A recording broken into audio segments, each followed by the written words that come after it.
د سرپرست حکومت ویان ذبیح الله مجاهد د پاکستاني چارواکو هغه ادعاوې رد کړي دي چې وایي د دې هیواد په وروستیو ناامنیو کې افغانان ښکیل دي.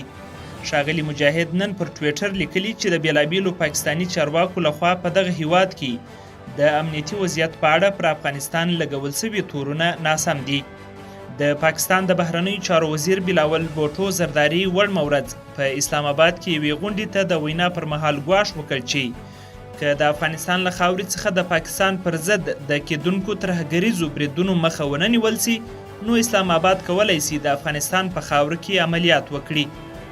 په ورته وخت کې د پاکستان پخواني صدر اعظم عمران خان په خپله یوه ویډیو کې د زرداري دا څرګندونې له سیاسي پوهې بهر وبللې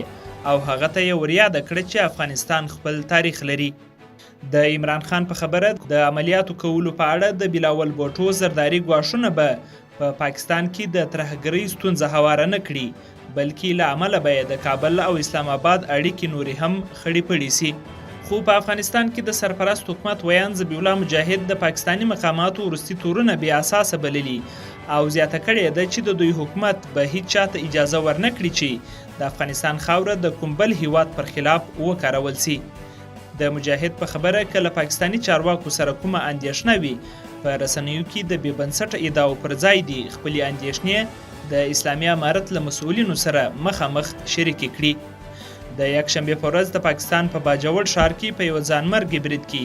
د 54 کسانو له وژل کېدو او 200 نورو له زخمي کېدو وروسته د پاکستان صدر اعظم شهباز شریف تور پورې کړ چې افغان اتباع په پاکستان کې په ځانمرګو بریدونو کې لاس لري. شهباز شریف د باجوړ د ځانمرګي برید له قربانیانو سره د لیدلو پر مهال په افغانستان کې له سرپرست حکومت څخه وغوښتل چې د پاکستان خاورې ته د سخت دریځو د ورتګ د مخنیوي لپاره نور اقدامات هم وکړي. خو د پاکستان پخواني صدر اعظم عمران خان د پاکستاني چارواکو ورته ادعاو ته په خبرګون کې ویلي چې په افغانستان کې د طالبانو له بیا واکمنېدو وړاندې د اشرف غني حکومت د هند پلوی او د پاکستان ضد و.